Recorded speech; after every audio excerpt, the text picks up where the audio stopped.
An incredible quarterfinals match between Belgium and Spain. And it is a match where everybody or every pundit who understands and appreciates football knows that Spain is going to hold possession because that is their hallmark.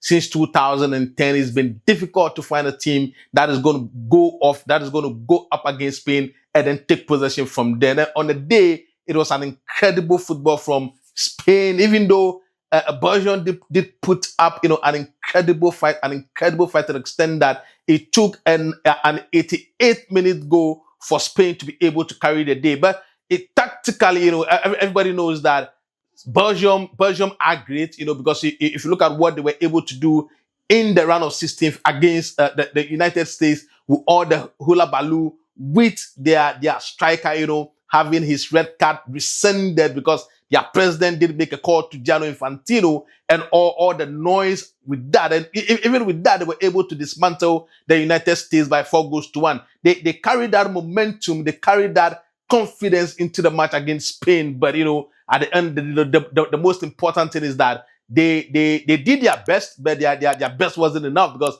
Spain ended up the victors of the day by going up 2-1. But it was a cagey match because if you look at the first half tactically, the Belgians were in the defensive shape, and rightly so, because you're not going to match the Spanish when it comes to how expansive they are, how elaborate they are, the way they are able to hold the ball, the way they are able to switch play from their defensive setup into attack, and it is something that everybody knows, and that is how the Belgians were able to lay up their tactical players on the pitch, because you can go head to head or you can go toe to toe with this Spanish national team because they've got so much quality, and that is how they've been trained to play, to hold the ball and then to tire you up, because you are going to get tired, because no matter how defensive you are, if you lack focus, if you lack vision, if you lack concentration, there are going to be spaces in behind your defensive setup. And in the first time, we saw a couple of those chances, a couple of those passes in behind the defensive setup, and it took incredible goalkeeping from the Belgium goalkeeper in Thibaut Courtois to prevent the Spanish national team from running away winners in the first half, even though he did make a mistake when he parried that ball onto the foot of Fabian Ruiz. And I think that with the kind of experience that Thibaut Courtois has gained, that was a mistake that he should never have been able to do, because when the cross comes in, or when the cross came in, I thought that he should have grabbed it instead of punching it into the most dangerous area, because there were his players there, there were also Spanish players there, but whom do you know is going to take the ball first? So I think that with the level of experience that Courtois has, that was an unpardonable mistake that he committed there. But incredibly, the Belgians went on attack, and then in one of those counter-attacking phases, they were able to get an equalizer, which to me did a lot of favor to them, because they grew into the game, they came into the game tactically, and their confidence also went high. So sometimes they were able to rattle the feathers of the Spanish national team, especially when they have the counter attack from the right, from the left wing, from Doku, because he was able to run with the ball and then get into dangerous areas into the defensive line of the Spanish national team. But the most important thing is that you get a goal when you are playing against tough oppositions, and that's exactly what the Belgians were not able to do. And this tournament has seen a lot of goals in the dying embers of the game.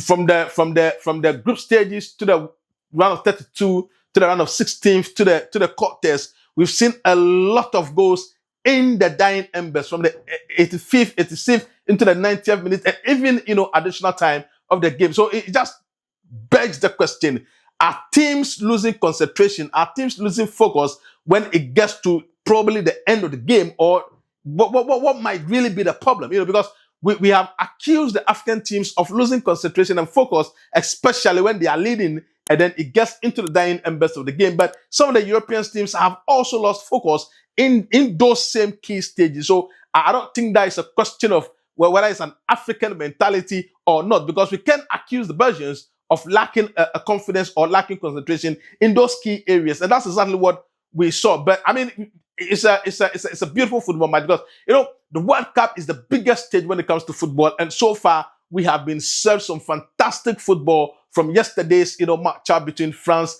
and then Morocco, where France were able to beat Morocco by 2-0 from incredibly sumptuous goals from Dembele, and then the most important player in the French national team, Kylian Mbappé. Fantastic strike on the goal. But I think that now the matchup is set between the French national team led by Kylian Mbappé and Dembele, aided by Michael Olise, and the Spanish national team led by Lamine Yamal. I mean, an incredible talent. On the day he did show that he's come to the party.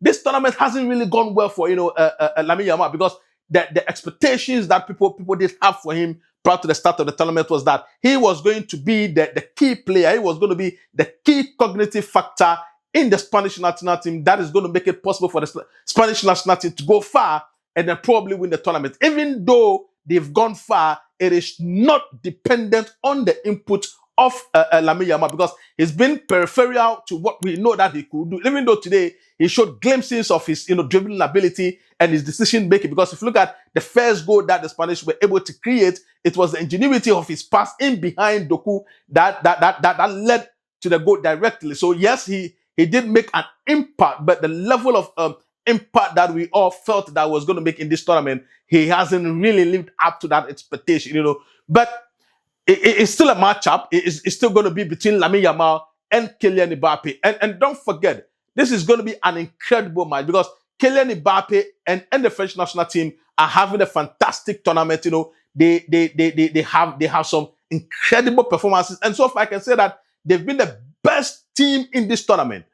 They've so far been the best team in this tournament. But against the Spanish national team, are they going to be on the front foot, or they are going to be in a defensive shape? And don't forget that even if the Spanish national team do hold the ball, the French have the quality, the French have the pace on either flank, because Kylian Mbappé can give you a pace, Desiree Doué can give you pace, Bakola will give you pace, Dembele will give you pace, and these are all serious dribblers of the ball. So I really do not know what Didier Deschamps is going to do, but at the end of the day, it's going to be an incredible matchup.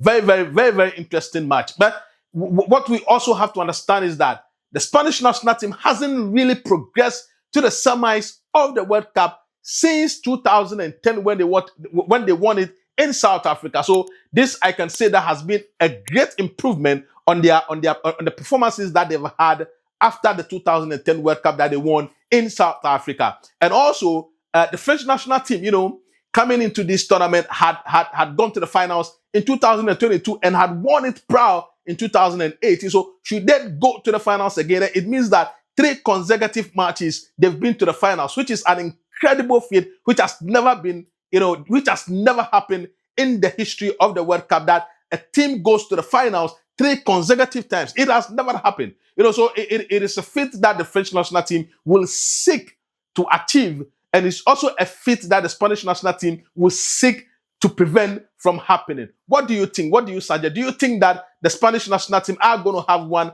against the French national team, or the French national team are going to have a great day and carry the day against the Spanish national team?